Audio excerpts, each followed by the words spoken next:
اعوذ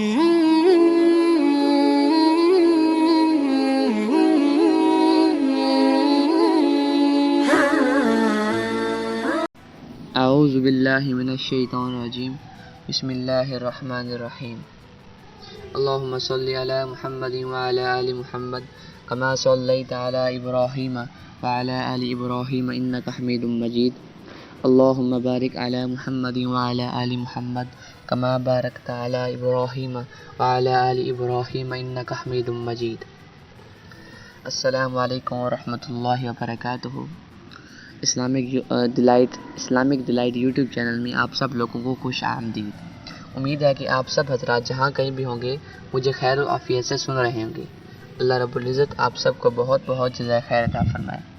تو شروع کرتے ہیں آج کی ویڈیوز کو۔ آج کا ہمارا ٹاپک ہے روزے کا مقصد اور اس کے اہم مسائل، چھوٹے چھوٹے سے مسائل۔ سوال یہ ہے کہ روزوں کی فرضیت کا مقصد کیا ہے، روزہ کن باتوں سے ٹوٹ جاتا ہے اور کن باتوں سے مکروہ ہوتا ہے، اور اس کے چھوٹے چھوٹے سے مسائل بیان کریں۔ یہ آج کا ہمارا سوال ہے اور اس کا جواب میں آپ کے ساتھ شیئر کرتا ہوں۔ جواب یہ ہے کہ ارشاد باری تعالیٰ ہوا کہ اے ایمان والوں، تم پر روزے فرض کیے گئے جیسے اگلوں پر فرض ہوئے تھے کہ کہیں تمہیں پرہیزگاری ملے۔ کہ معلوم ہوا کہ روزوں کی فرضیت کا مقصد تقویٰ اور پرہیزگاری کا حصول ہے، جو کہ انسان کا مقصد حیات بھی ہے۔ انسان اس دنیا میں آ کر اس کی رنگینیوں میں کھو گیا اور اپنے مقصد حیات کو بھول کر کھانے پینے اور نفسانی خواہشات کی تکمیل کو زندگی کا مقصود سمجھ بیٹھا۔ اس کی تمام کوششیں پیٹ بھرنے اور نفس پروری میں صرف ہونے لگیں۔ اس خواب غفلت سے جگانے کے لیے اللہ تعالیٰ نے ایک ماہ کے روزے فرض کیے تاکہ انسان یہ جان لے کہ اس کی زندگی کا اصل مقصد کھانا پینا ہی نہیں بلکہ اصل مقصود تو تقویٰ ہے۔ تقویٰ بہترین توشہ جو ہے وہ تقویٰ ہی ہے۔ جب روزے کی حالت میں بندہ حلال کھانا پینا حکم الہی کی تعمیل میں ترک کر دیتا ہے تو روزہ زبان حال سے اسے یہ درس دیتا ہے، اے روزے دار، جب تو نے حلال چیزیں اپنے رب کے حکم سے ترک کر دی تو وہ چیزیں جنہیں تیرے رب نے ہمیشہ کے لیے حرام کر دیا تو ان کے ارتکاب سے بھی باز رہنا۔ اس زمن میں ایک اور بات قابل غور ہے کہ وہ یہ کہ نماز بعض ارکان کے ادا کرنے کا نام ہے۔ زکوٰۃ کسی مستحق کو دینے سے ادا ہوتی ہے۔ حج، طواف کعبہ اور دیگر مخصوص ارکان ادا کرنے کو کہتے ہیں، مگر روزہ ایک ایسی عبادت ہے جو کچھ نہ کرنے کا نام ہے۔ اس لیے سب عبادات دوسروں پر ظاہر ہو جاتی ہیں، جبکہ روزہ بندے اور اس کے رب کے درمیان ایک راز رہتا ہے۔ یہ ممکن ہے کہ کوئی ریاکار چھپ کر کھاتا پیتا رہے اور لوگوں کے سامنے خود کو روزہ دار ظاہر کرے، مگر روزہ دار ریاکاری کے لیے کھانا پینا نہیں چھوڑتا۔ اس لیے اللہ رب العزت نے فرمایا، روزہ میرے لیے ہے اور میں ہی اس کا اجر دوں گا۔ روزوں کا مقصود تقویٰ ہے اور تقویٰ نیک کام کرنے اور برے کام سے بچنے کا نام ہے۔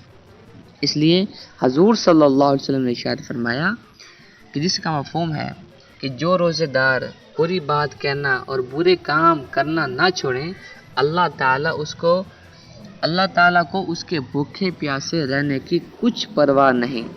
مزید ارشاد اللہ کے نبی فرماتے ہیں کہ کئی روزے دار ایسے ہیں جن کا روزہ سوائے بھوک اور پیاس کے کچھ نہیں، اور بہت سے راتوں میں عبادت کرنے والے ایسے ہیں کہ انہیں جاگنے کے سوا کچھ حاصل نہیں، یعنی کہ ریاکار جو لوگ ہیں ان کے بارے میں بات کر رہے ہیں۔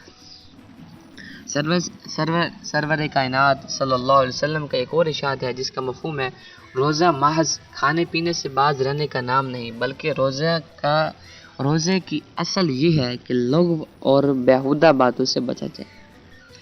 روزے کی حقیقت کے متعلق چند باتیں آج کی گئی ہیں، میں وہ مسائل آپ کے ساتھ شیئر کرتا ہوں۔ کھانے پینے یا جمع کرنے سے روزہ ٹوٹ جاتا ہے، جبکہ روزے دار ہونا یاد ہو، دانتوں میں کوئی چیز چنے کے برابر یا زیادہ ہو اسے نگل لینے سے روزہ ٹوٹ جاتا ہے۔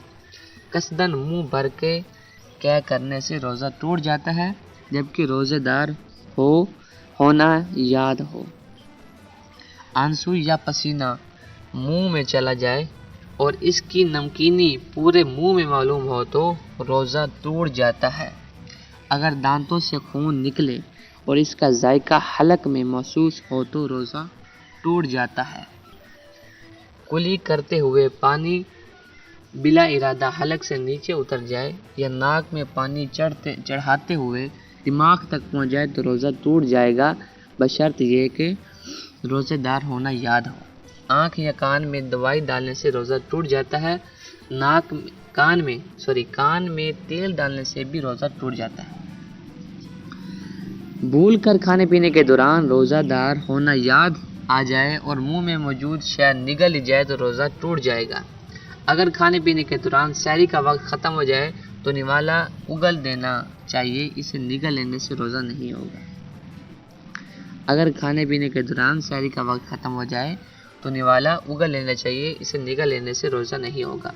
جھوٹ، غیبت، چغلی، گالی، بیہودہ گفتگو یا کسی کو تکلیف دینے سے روزہ مکروہ ہو جاتا ہے۔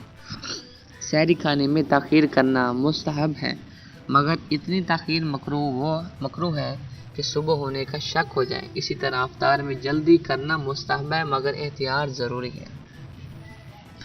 روزے میں بار بار تھوکنا، منہ میں تھوک اکٹھا کر کے نگل لینا اور کلی کرنے اور ناک میں پانی چڑھانے میں مبالغہ کرنا بھی مکروہ ہے۔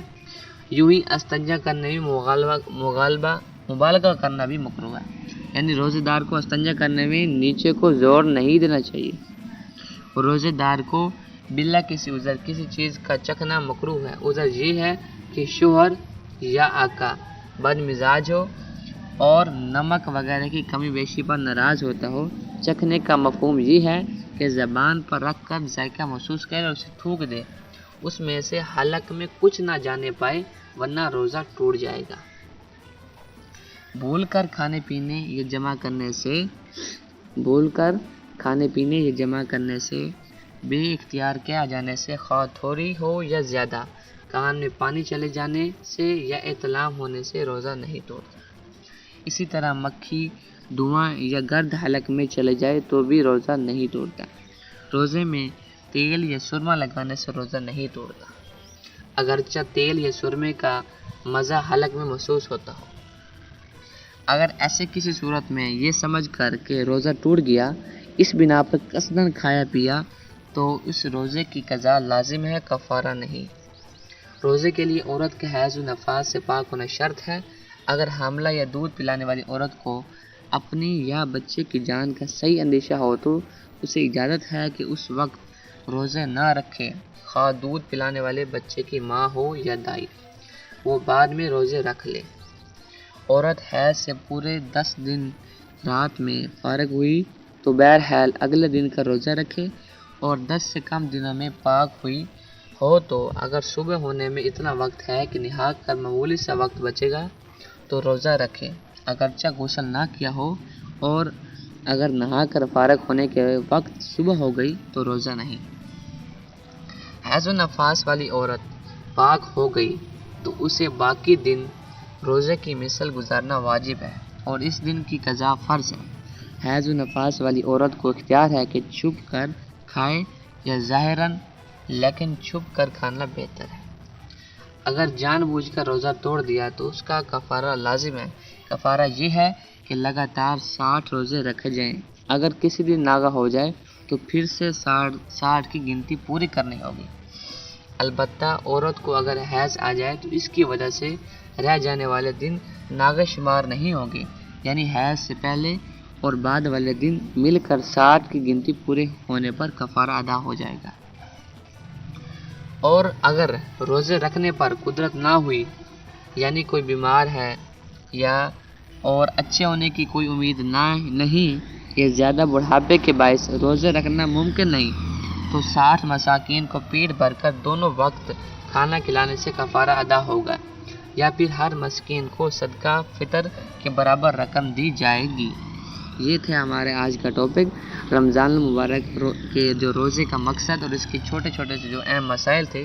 ان مسائل کا ہر اہل ایمان کو جاننا بہت ضروری ہے۔ بعض اوقات یہ چھوٹے چھوٹے مسائل ہوتے ہیں اور ہم اس کی غلطی کر بیٹھتے ہیں، ہمارا روزہ ٹوٹ جاتا ہے یا مکروہ ہو جاتا ہے، اس کا ہمیں پتہ بھی نہیں ہوتا۔ تو اللہ رب العزت مجھے اور آپ کو ماہ رمضان کی قدر کرنے کی، روزے کو صحیح معنوں میں ادا کرنے کی توفیق عطا فرمائے۔ مزید ایسی ویڈیوز کے لیے ہمارے چینل اسلامک ڈیلائٹ کو سبسکرائب کریں، بیل آئکن پریس کریں اور دوستوں کے ساتھ شیئر کریں۔ وآخر دعوانا الحمدللہ رب العالمین۔ جزاکم اللہ خیر۔